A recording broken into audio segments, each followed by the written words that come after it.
Okay, Sledgehammer, it's time to give credit where credit is due. World War II might be the best COD on next gen. Don't get me wrong, this game is good, but it has its problems as most games do.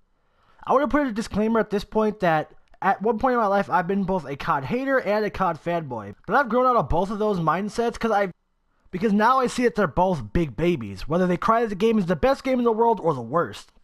At this point in my life, I see COD as an FPS game, not a COD game. Not giving it its own genre of video games, but putting it in its place as an FPS. Now that I've gotten that out of the way, let's talk about this very interesting World War II era FPS. The big guy, the bread and butter, the true reason anyone plays a COD in the first place. I've been playing for about a week and feel like I've gotten a good grasp on it. Insert sex joke here. So here are some pros and cons of World War II's multiplayer. The game looks beautiful, there's no doubt about it. Campaign and multiplayer look nice. The game just looks overall pretty in design, and it actually looks really well made. There are very small details of things like weapons and environment that actually didn't need to be there in the first place. Sledgehammer could have taken the lazy way out and just not put those little details in there at all. But you could tell that they actually cared enough to put such details into the game. I want to talk more about that later. I don't want to talk too much about the attention to detail too much now, but just know the game looks really nice, especially on console. So I have no idea what it looks like on PC, but it's got to look phenomenal. It genuinely sounds like you're in a World War II battleground while playing multiplayer. If you just put on a headset, don't put yourself in a party around friends, just put on a headset, mute your mic, and just listen to the environment around you, it's very engaging in its sense of like little explosions in the background. You hear planes flying above you. You hear AA guns shooting those planes down. They tried really hard to make it sound like you're in a battle zone, not that you're just in an area full of gunfight, in an abandoned city, for example. Like, oh yeah, this city, we don't use it anymore. You guys can shoot each other in it. You genuinely feel like you're in a war zone, like, we gotta win this or we're gonna lose. My favorite overall thing about the multiplayer is War. War is probably the best game mode I've played in Call of Duty in the past, how many 14 Call of Duties. If you don't know, War is a simulation game mode where you attack and defend different objectives, both as the Axis powers and the Allies. War is probably some of the most fun I've ever had in a COD. Basically, this is how it works. You start off, you have to push 3 tanks into the enemy base. Once you push 2 of those tanks in, you get to proceed to the next part. After that, you go grab gas cans, refill your tank, and then push that tank past the bridge before it gets destroyed. The enemy team has to stop you by killing you as often as possible and basically just trying to keep their objectives safe. So the first part, when you're pushing tanks, I gotta make sure those tanks get pushed back. They can build barricades. They can build up machine guns to try and shoot you down. But you also have your advantage. You can get in the tank and shoot them from your machine gun. You can hide behind the tanks. You can build the barriers behind your tank to keep your tank from getting pushed back, meaning they would have to take extra time to go around and destroy it so that way they can get it pushed back. Once you get to the next section where you have to get gas, you actually have to go cap the gas point, take the gas back to the tank, and then fill up the tank. Meaning you don't just get to just grab it and go. You actually have to wait, you have to time it, you have to make sure there aren't enemies around you. You can't just sneak up, grab it, and then walk around and get to the tank. I mean, you probably can. Somebody probably did. But it does mark you on the map and everything, so I'm pretty sure you're going to have a bad time. After that, it's just a full-on push to get the tank to the end of the bridge before they blow it up. You get about 2 to 4 minutes, depending how fast you run in the last part. And it's just all-out war. It's an amazing game mode, and I love it. War is a game mode I'd like to see implemented in the next Call of Duty and the one after that. I would love to see other, like, scenarios on other wars, on other historical wars, or not even historical wars at all. Just, you know, like the little situations that Call of Duty put themselves in as secret operations, and they get wrapped up in and somebody trying to destroy the world, and see how that operation can come into fruition. It would be amazing to watch some of that stuff. In Black Ops 3, I could have seen a really cool thing where you had to infiltrate a base and get information on computers and move that information over and stuff. I don't know, it just could have been something really cool. Then maybe you had to, like, destroy the base with C4s at the base or something, so you had to keep pushing your way through the base even farther. This game mode I could see being used in so many cool ways in the future. I just hope that they continue the trend. Now, Sledgehammer, don't get a big head, cuz... Ooh, and now I gotta flame you, boy. The multiplayer has its weak points, and they are very big ones. There aren't enough maps. There are 10 maps in total, which is already low, and one of those maps is a DLC that you have to get from either buying the Season Pass. They haven't released it as its own DLC yet, but you know they plan to do that eventually, because Activision just wants money. Other than that, the weapons are very weak. They only made like 2 weapons good overall, which is the Bar Assault Rifle and the MP40. You can also say the PPSH, which, and honestly has been one of the best ones I've used in a long time, because honestly the SMGs are so weak. They hit like little BBs trying to hit a bear. It's so bad. The MP40 has normal SMG damage, which makes it a powerhouse, and the PPSH can just pump out so many bullets that it actually equates for its low damage. So those two are okay, but they need to be buffed alongside the regular SMGs because they just cannot compete against the ARs like the BAR, which is really devastating. At the time of recording this, they actually just released a patch that widened the spread of the hipfire, but its bullet damage is still really high, so it's still going to be a powerhouse. Enemy recon aircraft in the air.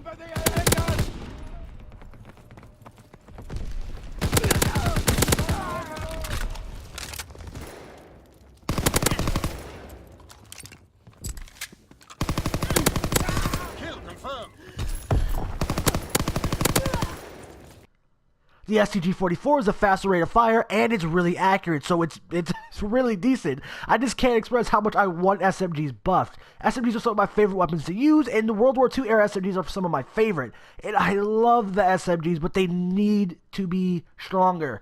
It's a necessity, because SMGs are supposed to be good for quick, close play. They're not good for that. They're good for close play, yes, but you have to hope that that person didn't see you when you start shooting them, or they're going to get the advantage with their ARs or snipers or shotguns. It's just so bad, and I really, really want them to buff SMGs.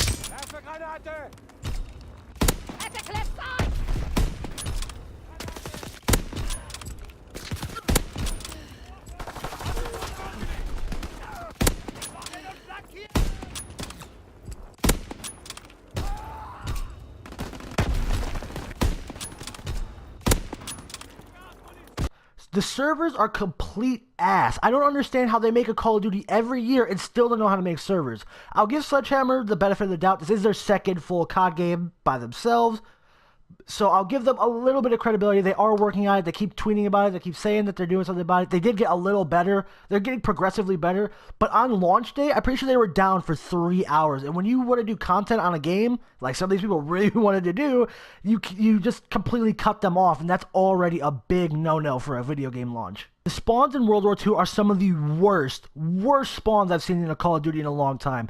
Now, I don't know if it's a glitch or what, but I've spawned behind people. I've had people spawn behind me. I've spawned with the enemy spawning with my teammates. It's really bad. I don't know why this is such a problem in a game where basically all you have to do is have hit detection on the spawn points where it goes, oh, there's somebody really close to me. I shouldn't spawn this person here. Game design is really hard, and I understand that. I want to be a game designer myself, but like I said, this is your second full COD game. Advanced Warfare spawns weren't this bad. Unless they weren't, I just don't remember. They didn't seem as bad as this. They just seem so bad, even in team-based games. In Domination, I spawn on A flag while they're on A flag. It's not like nobody's near, so I don't understand why I always spawn with enemy teammates. I don't get it. It's funny, I'm reading my script for this. I actually wrote out a script for this video. I'm actually proud of myself. I finally did it. I always said I wouldn't do it, and I finally did it. And for the next complaint, I just have Gusan's Cannon, which is a map on World War II, which is probably the biggest map in Call of Duty World War II. Maybe one of the biggest maps in general. It's almost as big as a war map, and a war map has like 4 or 5 different sections to itself. This map is huge. Sledgehammer. Whoever at Sledgehammer made this map, whoever came up with this map, I want a name and I want their job. I don't want them to be fired now. That's fucked. I don't try to get nobody fired. I just want them moved to a different department in Sledgehammer, because they're not allowed to make maps anymore. That map is way too big. It's not. I don't even think 9v9 play would work well on this map. It's so bad. I don't know. I'm gonna have to go get gameplay for it. I don't want to. I might just walk around a private match or something. But it's such a big map with such little areas in it. It's a headache, and I hate getting it every time. There's this weird glitch. I don't know if I'm the only one that's encountered it, where enemies not only have like friendly PSN names above them, but my teammates also get enemy PSN names above them. Not that they're switching names, it's that their color on their names turned from the blue, it means they're friendly, to red, and I shoot at them, and then it turns back to blue. Then I'll look at an enemy with a blue name, and then it'll turn to red as he's shooting me. I don't know if it's like a visual glitch or what, but honestly, I'm probably the only person to get this, because I haven't seen anybody else complain about it, but it's honestly so annoying, and it honestly gives me a headache every time.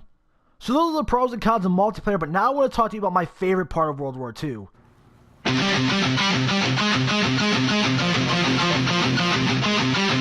Sledgehammer's already done a zombies in Advanced Warfare, and holy shit did they learn from their mistakes. The final wreck is probably becoming one of my most favorite maps. It is creepy, well designed, it has so much to do, but not feeling overwhelming. It's got really good weapons, and it's got the zombie bosses and storyline to match. This game has celebrity players instead of, having a video game voice actor just voice the character. They actually got celebrities for this, and this is the second time they've done this. In Advanced Warfare they did it, but it didn't seem right. The characters weren't, they were good for what they were, but I didn't enjoy them as characters. I'd rather muted their voices and just kept killing zombies, honestly. But these characters genuinely react to the environment and things around them like a normal person would. They're actors, you can tell, but they go like, whoa, this is weird. Like, they don't just go, whoa, that's crazy. They go, whoa, what the fuck is that? Not, whoa, that's crazy. It's a performance thing, not an actor thing. Because the actors all have to have their voices recorded, and then somebody has to listen to that and say, okay, that's fine. That's the thing about, like, movies. You can't just say, oh, they're just bad at acting. It's the director and the people that edit that down. They have to say, okay, we didn't like this line. We got to do it over again. So it is the people at Sledgehammer that say, okay, we didn't like this, redo it, or we love this, keep it in. And in Advanced Warfare, the voice line just made me want to vomit sometimes. Only one character was likable. That character got killed off, and then it got boring, and it just got Advanced Warfare zombies took repetitive to a whole new level, making it so I didn't want to play. And at that time, I was a huge zombie person. I was completely into zombies. That's actually one of the games that started off my channel, was the Advanced Warfare zombies. And to this day, I still have a distaste for it. But what they did with World War II is a complete 180 from what they'd had in Advanced Warfare. And it's probably my biggest thumbs up for Sledgehammer. You took a very boring zombies mode and made it into something that I was so interested in, and actually decided to watch streams and tutorials and everything on. I went into this game blind with low expectations, and honestly I think that's why I'm so happy with how this game turned out. It just bashed me over the skull with good content, fun gameplay, and overall just did everything right that it had wrong from Advanced Warfare. It's actually a complete 180 with design being from the future and everything to the old World War and being so good. And I think the old World War setting is what makes zombies in this case really well, because you don't have the technology to go, oh yeah, we just gotta get some zombie blood and cure it. Back then you were done, you were dead. Odds are you're not gonna find a cure, and it becomes a lot scarier. Speaking of scarier, this place is creepy as all hell. And not only that, Sledgehammer decided to add jump scares everywhere. There's a prologue where you get jumps. I'm not even... Watch this.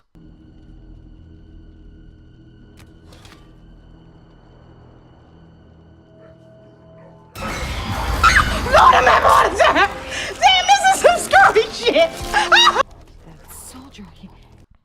You see that? That scared the shit out of me when I first played it. I even knew it was coming. I remember watching the prologue on YouTube and still getting jump scared when playing because I had my headset turned all the way up and I completely forgot about it. It was such a creepy experience. It felt like I was playing a horror game while playing a basic wave-based zombie mode. It was amazing. And not only are there little jump scares from the prologue, there were jump scares in the actual game. When you go into the final Reich and walk around the city, you'll hear random ups in the music will go bang, and something will jump out. Now, if you're not really paying attention or your back is turned, you're not going to hear it very well. It's just going to happen, and your character go, and it creeps me out because I go, oh shit, what was that?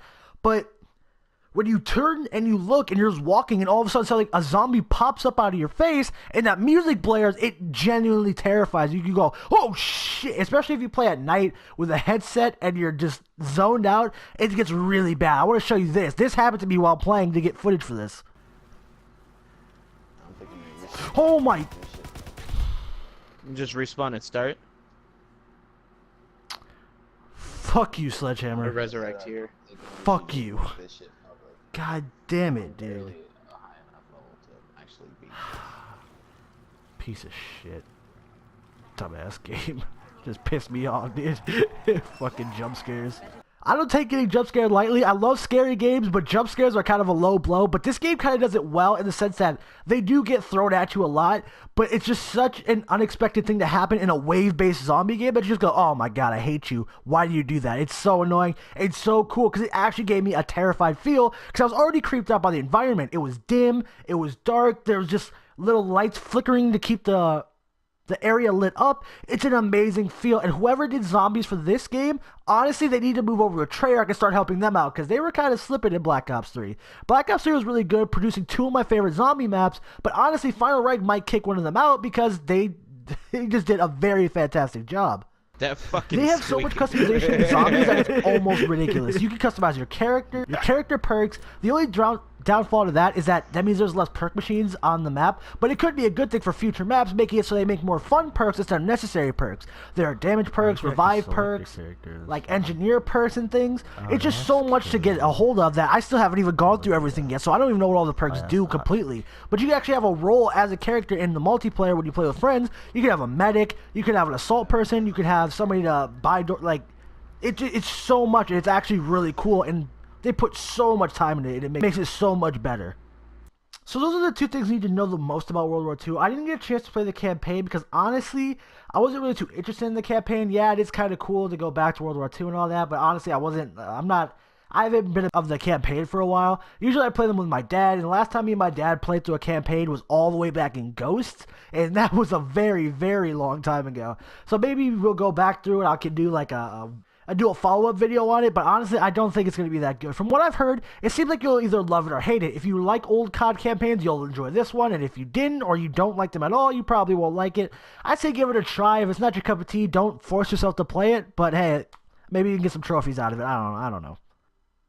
World War II is exactly what I wanted out of a COD game. A fun, extensive multiplayer, a fun, extensive, scary zombies experience. They didn't make the game perfect in my opinion. But a good thing out of this is that everything I've complained about, my big problems, the weapons, the spawns, the servers, can all be fixed in one really big patch. They could wait till like December and do a big patch where everything gets fixed. Spawns start to work good. The servers work well. The weapons get buffed and see if that's good or not, and they can nerf them back down if they're too high. It can all be fixed in patches, which is always a good thing. That means the base game itself is good. It just needs a little work. My real problem with Call of Duty World War II is the community. The community, I haven't been a real member of the community for years now. I kind of dropped out. I started playing Destiny more, started getting more into that and doing things with that. I'd say I'm way more in the Destiny community than I ever was in the COD community, but I'm still subscribed to a lot of COD YouTubers. I watch them all the time. They're really cool people, but the thing is, they keep saying that this game is it. This is what they needed to make the game, to make Call of Duty perfect again. And I feel like if you think that, you're what made Call of Duty the problem in the first place. If it takes just this little thing, just putting you back on the ground, if that's all it took for you to be alright with Call of Duty again, you're why they was bad in the first place. If it just takes that little detail to get you to come back full speed, no questions asked, that's a problem. You need to have these little nitpicks. You need to have these little things complained about to get them fixed. And I'm not talking about spamming Twitters and like, fix this. I'm talking about you need to genuinely voice your complaints and say, this needs fixed, so that way the companies don't go, we got your money, we're done here. They go, okay, let's fix this, so that way they can experience the game as it should be, not as what they think it should be. What I said earlier is that Sledgehammer put a lot of detail in this game. That is the second chance that Sledgehammer has given to Treyarch, Activision, and Infinity Ward. They have given them a golden goose here. Their next steps are what make or break Call of Duty for the next few years. If Treyarch comes out with a game that isn't even remotely good, that could completely shatter Call of Duty as a whole. And I know I sound like the hater, this year COD is dead. I'm not saying that. I'm saying that if they don't try a little bit more, like Sledgehammer did, they're going to lose everything that Sledgehammer just gave them. Sledgehammer brought them back. I think they broke records again this year for being the most downloaded PS4 game. And that's amazing considering that it's been broken every time. When you break it again, that's something to look at. It's an amazing thing. So if you take that golden opportunity that you got your community back, that they all said, okay, we like this game, we're going to stick around for a while, and then immediately throw that away, you've just destroyed Call of Duty as a whole. You won't get your numbers back, you won't get your people back, and you're just going to end up releasing really bad husks of a game like Infinite Warfare. So that's all I really have to say about World War II. It's an amazing game if you really like COD games. If you're on the fence, I suggest you rent it or borrow it from a friend. I personally rented mine from Gamefly, hashtag not sponsored. And I couldn't have been happier because now I've decided that I think I will buy this game at full price only because I personally like the game. But if you don't and you rent it, you could say, okay, I'll wait for it to go on sale, or maybe even just I'll wait for the first DLC, then I'll send it back and I won't play it anymore because odds are people are going to like start dropping off. So this is definitely a renting game, not a purchase game, unless you're 100% sure you really, really want a Call of Duty experience. So I've given you my thoughts on the multiplayer, the community, and the zombies. This is one of the best COD games I've played in years. Honestly, I blew me out of the water. I expected an Advanced Warfare, but World War II, you know, it's like a reskin. It doesn't feel like that at all. The real problem is it's kind of copying the mistakes it made with Advanced Warfare, where it had 2 good guns, the BAL and the ASM one. Never nerfed those, never buffed anything else, and it got really bad. People got really irritated. They stopped playing after a while. So I'm hoping they don't make that mistake again. They have a real chance to make a COD game that has really high numbers all the way up until the next COD game. Black Ops 3 still gets thousands upon thousands of players, and I think they said that's like the most interactive Call of Duty to date, that they still have people that play every day, up to 3 hours a day, and they continuously come back and come back. They stream it for hours, they play, they do everything. They have a chance to do that again with World War II as long as they keep a good pace. Make sure the DLC maps aren't big and stupid and just clunky. They fix the spawns and servers. Make the weapons all at a balance so that way everything is viable and nothing is too weak. And if something gets too strong, hit it a little bit with a little nerf hammer. Tap it down, put it back in its place. Or hell, even nerf the powerful stuff down to the weak stuff so everything's at a balanced weak. I don't want that now. Don't take that idea. I'm just giving you, don't take that one. Take the buff one. Take the buffing idea. Get these buffs going. If I was going to give this game a grade, I'd give it a B-.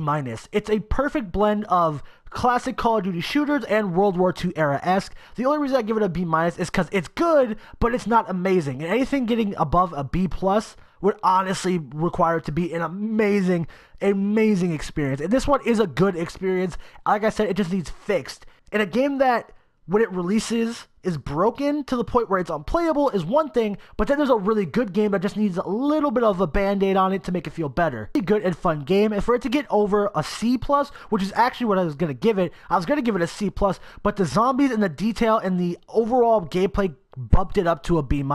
I hope they do these little patch fixes, because we've had games that release and they're literally unplayable on day one, versus this one where even on day one when the servers finally came back up, okay, this game is really fun and I'd like to keep playing. So it does get a B- from me. It has a lot of work to do, fixing weapons and spawns and servers, but once it's fixed, this will probably be one of the best Call of Duties. Now, to scale it with Call of Duty in general, I don't think it'll be too high on the list, but it's not a bad experience at all.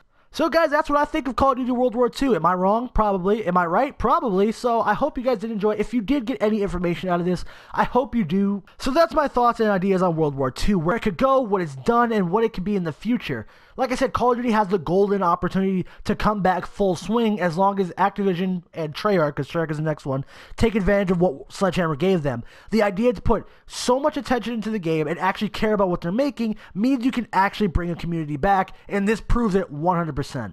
So I hope you guys enjoyed. Tell me your opinions on World War II in the description. Do you like it? Do you not like it? Have you not played it yet? Have I swayed you to either buy or not buy the game? I'd really like to know, because honestly, I don't really do videos like these often. I don't want to start doing reviews and then, not being able to review games as fast as possible like some people do. Maybe I should just start them and not really care about how fast they come out. But I really like what I did here. I actually wrote out a script. I've had fun. This is an idea that I've always wanted to do. I did a review almost a year ago on The Division. I didn't like how it turned out. It was poorly edited, it was rushed, it was very, very poorly recorded in general. So I kind of swayed from doing more reviews, but honestly this was really fun. If it's received well, maybe I'll do more. So guys, like I said, I hope you enjoyed it. I hope you join me next time where we actually play World War II instead of just talking about it. Peace out.